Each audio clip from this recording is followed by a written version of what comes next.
Hi, students. I'm going to read the story Hello, My Name Is by Jason Kim. I will never forget the day I picked a new name. I was standing in front of my class on my first day of school at Craig Elementary in St. Louis, Missouri. I had, only a day before, landed at Lambert Airport after a 16-hour flight from Seoul, South Korea. I was 10 years old. I was nervous, terrified, and jet-lagged, and I was wearing a vest because I thought it was chic. For my entire life, everyone, including me, had known me by my Korean name, Jun Hyuk. But here, in this new country, in a brand new classroom full of foreign faces, I had to pick a new, easy to pronounce American name. Jason. Jason Kim. How did I settle on Jason? Because I didn't speak any English. Because my teacher didn't speak any Korean.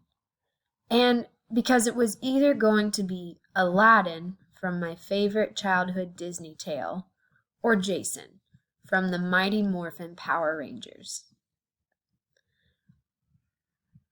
I spent the next decade wanting nothing more than to look like a Larry Lorderbaum or a Garrett Kennedy. I still vividly remember my first time at recess, a confusing experience for several reasons.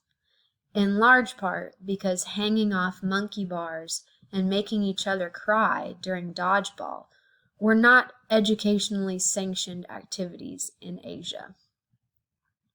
What was so fun about waiting in line, running up the steps, and going down a tiny slide over and over again? What was the value in sprinting after your classmate like a person with rabies, screaming, "Tag!"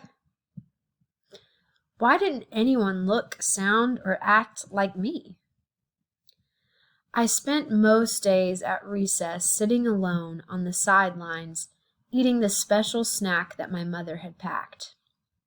The snack, a rice cake or a piece of candy from Korea, was always accompanied by a note, usually a joke, and sometimes embellished with a drawing, which often looked like an abstract painting when it was meant to be a sketch of our beloved deceased poodle. A month had passed when a teacher finally tapped me on the shoulder. "Are you okay, sweetie?" Before I could answer, another teacher rang out. Maybe he likes sitting alone. Maybe that's the Asian way. But in truth, I wanted to participate. I wanted to run up to Timmy like a crazy person and yell, "You're it!" I just didn't know how. Outside on the playground, sitting alone at recess, I learned to hate being Asian. I wanted desperately, more than anything else, to be white. I immediately forced my parents to stop calling me Jun Hyuk at home. I named myself after some guy in a live-action children's television series, and by God, they were going to call me by that name. I got rid of my fitted vests for loose-fitting basketball jerseys. I bought tickets to an Incubus concert and threw away my K-pop 2 CDs. I stopped reading Korean children's books in order to figure out what the hell was going on with James and his giant peaches.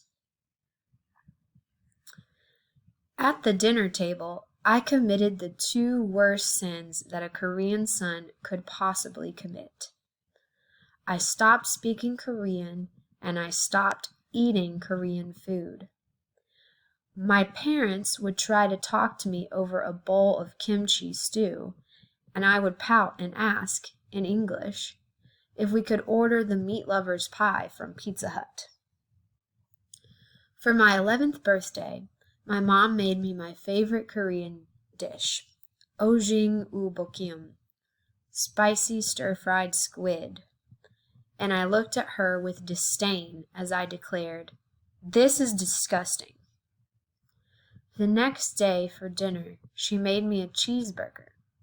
I promptly told her it tasted inauthentic and made her drive me to McDonald's. Oh, and no more special snacks either, unless they were artificially flavored and made by Kraft. I was a heinous child. Sorry, Mom. I graduated from high school and moved to New York City for college, where my primary goal was to blend in.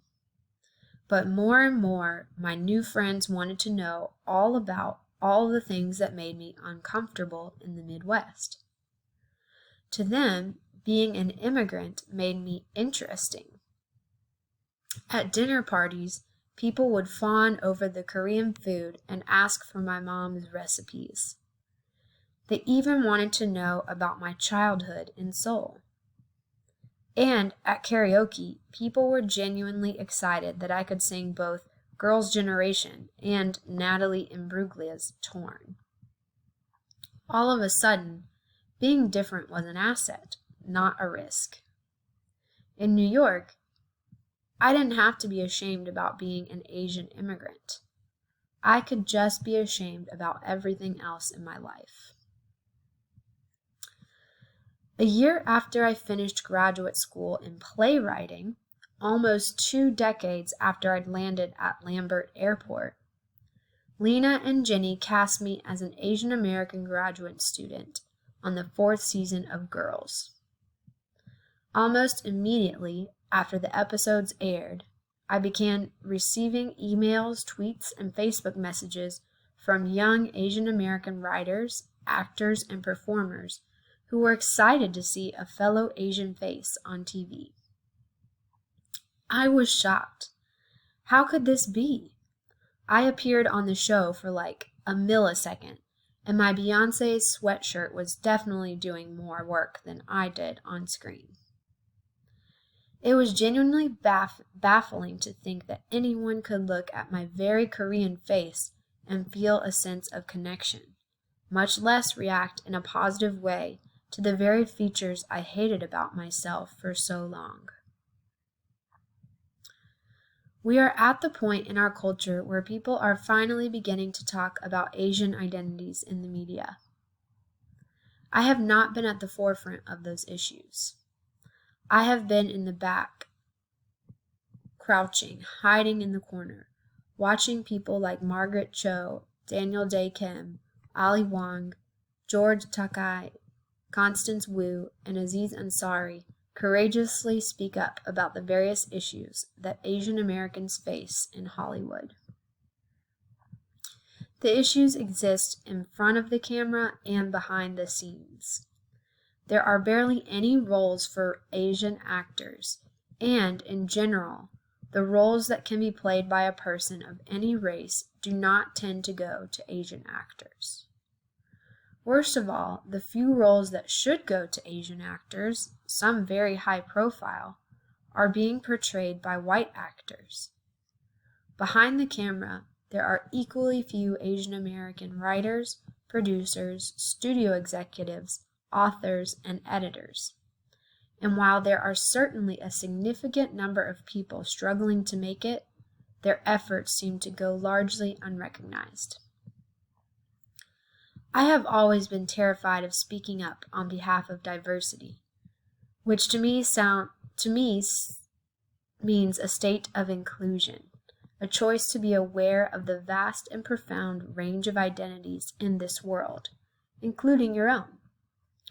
I have been terrified because I grew up in a country without many visible Asian Americans in the culture, and I learned to hate every part of myself that felt foreign and strange. Unfortunately, years later, this is a problem that many young Asian Americans continue to face.